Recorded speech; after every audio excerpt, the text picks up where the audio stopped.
What's up, everyone? It's your boy Scott. Welcome to Scott Reports. Today I'm bringing you a very late review of Rage of Bahamut Virgin Soul episode 3, and I do apologize for how late this is. And honestly, with this spring season is absolutely killing me. This might be the way things are. Things might be a little bit of free form because Promised Neverland is coming out on Friday now. Funny story, I did do a live reaction for Boku no Hero and Attack on Titan, and my sound was disabled. So yeah, that just made things suck because I didn't want to re-record it because it wouldn't have been a genuine reaction. And it's just so much on in the spring, and everything, or almost everything that's on right now, is quality. So I'm just finding it very hard to kind of build a schedule, but I think I got everything in order now. Rage of Bahamut you would definitely see from now on no later than Saturday. I gotta make that a priority. Promised Neverland is kind of a staple on this channel now, so I'll try to get that out as soon as we can. And then you got the live reactions on Saturday. But that's the thing with the YouTubers. It's kind of a blessing and a curse because we always want to get our content out as early as possible. And it's like we're always trying to win up each other and get the content and the videos out first. And you get caught up in that race, but sometimes, I have a very busy schedule. I'll tell you guys, some of you guys even know, being a YouTuber, having a full-time job, having other projects and commitments, it's a surprise I get videos out at all. So for anybody who is still watching this video this late, a very special thank you to you guys. Thank you, because that means you're still listening to your boy. That means you're watching no matter what or when I put out a video, and that just makes me very proud. But enough of that, because the only other thing I can talk about is something I addressed before in an earlier video that I will do again, because after the spring season I will be going on a hiatus. But it's for personal issues. It won't be anything bad though, trust me. If anything, it's going to be better because you're finally going to see some more scenery around this place. But anyway, let's get to Rage of Bahamut episode 3.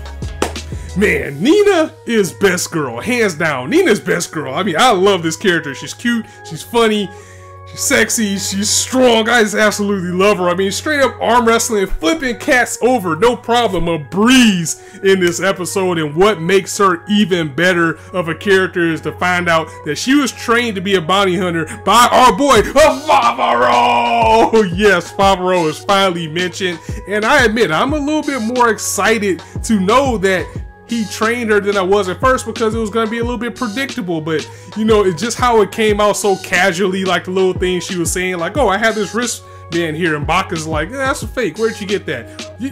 Who taught you about bounty hunting and all these things? This person must be a scumbag. And then when she just casually said, oh yeah, Favaro, yeah, he is kind of a scumbag, Rita and Baka's and the duck just look like, what?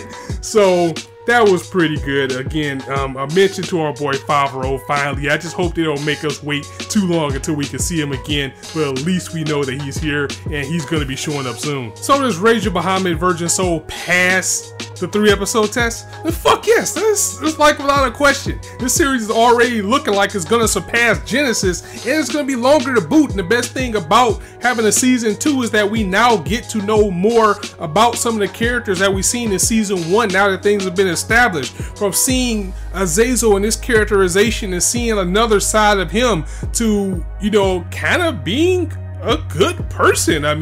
He is definitely the moral center in a way of this series.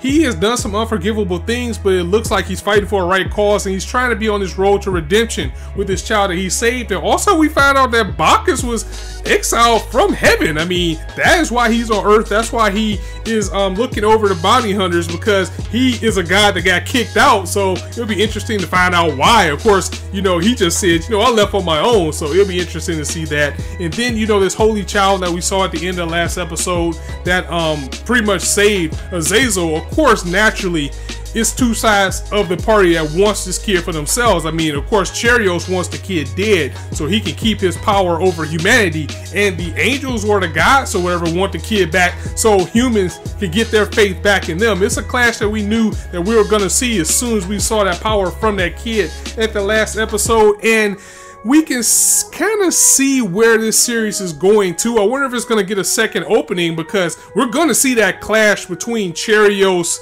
and Azazel, and Kaiser's in this battle whether he likes it or not, because if he keeps failing and he keeps doing things that makes him suspicious, Cheerios is probably gonna have him outed too. So now that Cheerios is face to face with the rag demon, saying that I'm gonna start executing demons on the spot until he shows up, and now that Azazel's there to face him, Kaiser's gonna have to fight this guy whether he wants to or not in order to save face as a knight, unless he takes the turn and says, you know what, screw this knight thing, I'm gonna do my own, like he did in season 1 once again, unintentionally, or because he didn't have a choice because he was kind of linked to Favaro as the bounty hunter, and now he finally got his knighthood back, but now he's facing that moral center to make him not agree with what Cheerios is doing because he's scum. It's kind of weird. I mean, we saw some guy in the town when Nina was arm wrestling people, you know, looking for something, and come on, it has to be Cheerios. Unless they're gonna pull the standard he has a good twin type of thing, that has to be Cheerios. But what was he doing in the town? Maybe it's another layer to him we're not seeing. I mean, I don't believe he's not a scumbag. I mean, he is going to be the central villain, or maybe he's working for someone.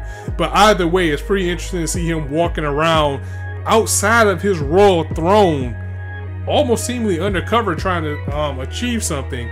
And with the 22 episodes, we're definitely going to get a longer story. I wonder what's going to be the bigger picture of this besides the battle between humanity and the demons. But you know what? It's like this series is so good. I mean, every episode just seems like it's fast. Every episode seems like it's like 5-10 minutes long, and because it is very entertaining, it's a very beautiful series. And Mappa goes in with the animation. It's a very unique looking series, and that's what I like about it the most. So it gets a double thumbs up, and it is definitely one of my most favorite series of this season.